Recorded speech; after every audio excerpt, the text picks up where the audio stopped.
Melmetal got suspect test in Gen 8 OU almost 3 years ago, less than a month before Gen 9 dropped. But here's the weird part, barely anyone wanted it banned. Only 14% of voters actually voted to ban Melmetal, making it the lowest ban rate in Smogon history. It's even lower than some of the many weird suspect tests from the Gen 5 OU era, like Dragonite for example. Usually suspect tests split the community, some players think a Pokémon is broken, and others think it's just fine. But with Melmetal, the vote was overwhelmingly in favor of this Pokémon is fine, just leave it. So how did a Pokémon almost nobody wanted banned end up in a suspect test? And why didn't it actually get banned? Let's dive into that. For those who don't know, a suspect test is a community-driven process to decide whether a specific Pokémon or mechanic or anything should be banned or restricted from the metagame tier. To be eligible for voting, players can create a new account and get the minimum requirements in a certain amount of time to vote, so not just everyone can vote in the suspect tests. Back when the suspect test happened, Melmetal was one of the most talked about Pokémon in Gen 8 OU. It was actually quick banned just 2 days after release, then retested shortly after, and in a close vote, still got banned. As more Pokémon entered the tier, Melmetal eventually returned to OU, where it stayed relevant for nearly 2 years. Eventually, discussion among players and council members led to one final suspect test. There's an interesting twist, because the test happened shortly after Blunder, a top tier player with a very big YouTube following, uploaded a video titled "Why weren't these Pokémon banned in Sword and Shield?" And as you can guess, Melmetal was on that list. It was the first Pokémon as a matter of fact.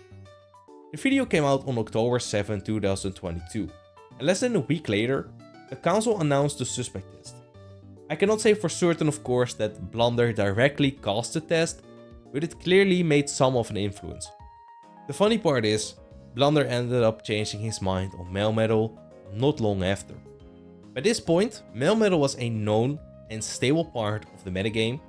Of course it has flaws just like any Pokémon, most notably its low speed, lack of recovery and limited coverage, but it made up for them with raw strength and physical bulk. And that combination explains its unusual tier history and why it stayed relevant for so long. Melmetal's versatility made it a real threat. It could run a ton of different sets. Substitute with acid armor plus body press, assault vest variants, protect plus toxic, thunder wave plus protective pads, and even choice band or life orb for more immediate power. Its signature move, Double Iron Bash, was a staple in its moveset. 120 base power, hits twice with a 30% chance to flinch on both hits, which I think comes out to a total of 50% or something.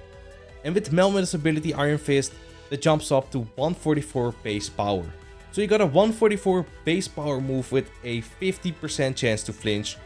Not to mention Iron Fist also boosting coverage like Thunder Punch and Ice Punch to 90 base power, making it terrifyingly strong. You also got other coverage like Super Power and Earthquake. Melmetal can basically hit any steel type resist for super effective damage with this coverage. Heatran and Ferrothorn, you got Super Power and Earthquake. Water types like Slowbro and Toxapex, you hit them with a Thunder Punch or an Earthquake. Pokemon like Corviknight get hit by Thunder Punch. Zapdos hits by Ice Punch.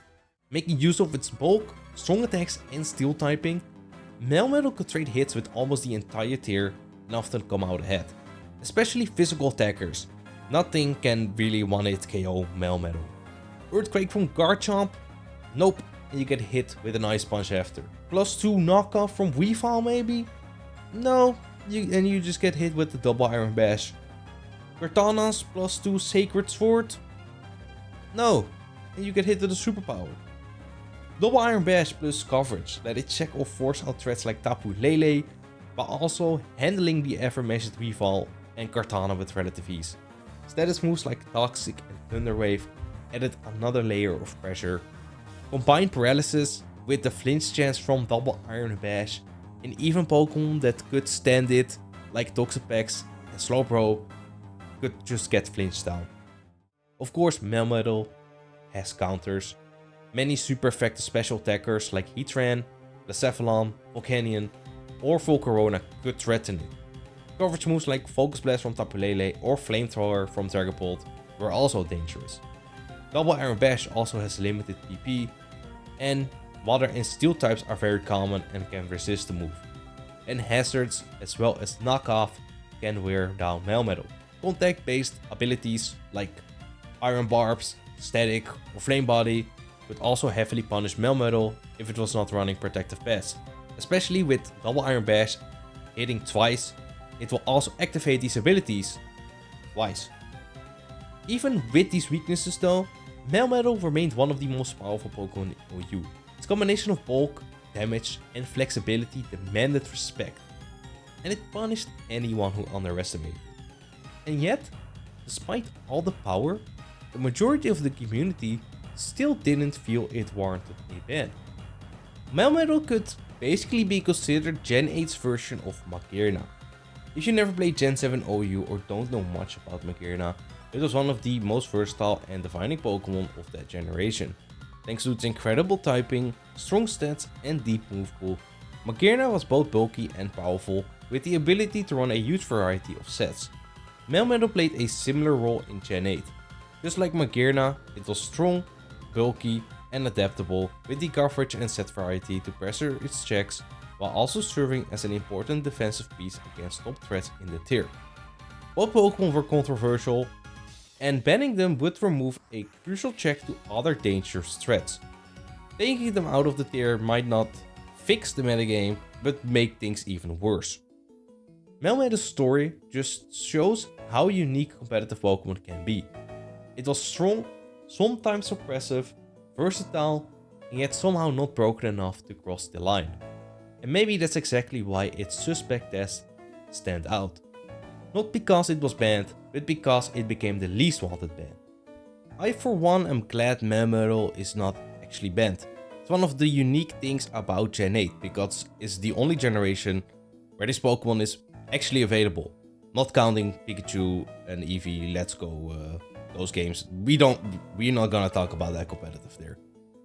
I really like using this Pokemon, and I think it is an important piece of the metagame. What do you think of Melmetal's suspect? Let me know in the comments down below.